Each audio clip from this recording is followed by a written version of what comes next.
আপনার মনে থাকবে যে 2001 থেকে 2006 বাংলাদেশে ভয়াবহ রকম একটা লোডশেডিং এর সমস্যা ছিল, বিদ্যুতের সমস্যা ছিল, এবং এখন যিনি প্রধানমন্ত্রী উনি তখন প্রধানমন্ত্রী পুত্র ছিলেন এবং তিনি তখন বলেছিলেন যে পৃথিবীর কোনো দেশে সন্ধ্যায় মার্কেটে বিদ্যুৎ থাকবে, আবার বাড়িতেও বিদ্যুৎ থাকবে, এটা পৃথিবীর কোথাও নাকি হয় না, এটা হওয়া সম্ভব না।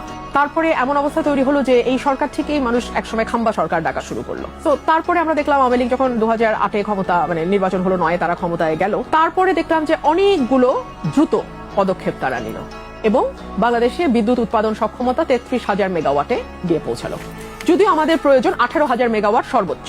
এখন আমার প্রশ্ন হচ্ছে যে যদি 33,000 মেগাওয়াটে গিয়ে আমাদের সক্ষমতা থাকে, তাহলে মাত্র 18,000 মেগাওয়াট আমরা কেন দিতে পারছি না? তার মূল কারণ হিসেবে সরকার যেটা বলছে সেটা হচ্ছে গ্যাসের সংকট, কয়লার সংকট, অর্থাৎ জ্বালানি সংকট। অবধারিতভাবে এই প্রশ্ন তো চলে আসে যে একসময় বিএনপি সরকার বলেছিল যে বাংলাদেশ গ্যাসের উপর ভাসছে, বিএনপি সরকার বলেছিল গ্যাস বেশি দিন নিচে থাকলে নাকি পচেও যায়। তো সেই সরকারই যখন আরেকবার ক্ষমতায় আসলো, তারা এখন বলছে গ্যাসের সংকট, বিদ্যুতের কয়লার সংকট। সব মানলাম, সমস্যা শুরু হলো 21শে জুলাই থেকে, যখন একটা ভাসমান এলএনজি টার্মিনাল কার্যকারিতা হারালো বা নষ্ট হলো। সেই নষ্টটা ঠিক করতে একটা সরকারের 1 মাস কি করে লাগে? নরসিংদীতে 90% কারখানা বন্ধ, গ্যাসের সংকট। গ্যাস সংকটে থেমে গেছে দেশের শিল্প কারখানাগুলো। চট্টগ্রামে গ্যাস সংকটে বন্ধ হয়ে গেছে বহু কারখানা। গ্যাস না মিললে রপ্তানি এবং কর্মসংস্থানে বড় ধাক্কার আশঙ্কা।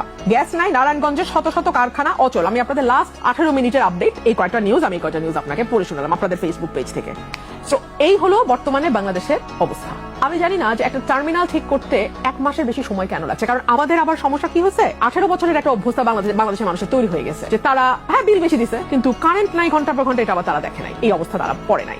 কারখানাগুলো বন্ধ হয়ে যাচ্ছে একটার পর একটা, কারণ গ্যাস সাপ্লাই নাই। গ্যাসের সাপ্লাই সমস্যা ছিল, কিন্তু এইরকম ভয়াবহ সমস্যা। এবং এখন যেটা বলা হচ্ছে সেটা সব লং টার্ম প্ল্যান। কিরকম লং টার্ম প্ল্যান? সেটা হচ্ছে আপনি কূপ খনন করবেন, আপনি গ্যাস অনুসন্ধান করবেন বাংলাদেশের মাটিতে, তারপরে গ্যাস দিবেন, কিংবা আপনি সৌর বিদ্যুতের দিকে যাবেন। এগুলো তো লং টার্ম। তার মানে কি আপনি বলতে চাচ্ছেন যে 2 বছর যদি গ্যাসের এই হাল থাকে, বাংলাদেশে কি কোনো কারখানা আদৌ থাকবে? সরকার কি করবে এটা যদি আমি জানতাম, তাহলে তো আমারই সরকারের ওখানে গিয়ে বসার কথা, এবং যে 6 লক্ষ কোটি টাকা দিয়ে সরকার পোষা হয় সেখান থেকে আমারও থাকার কথা হিসাব। আমি তো সরকারে নাই। এগুলো বুঝেই আপনি পাগল হয়ে ক্ষমতায় গেছেন।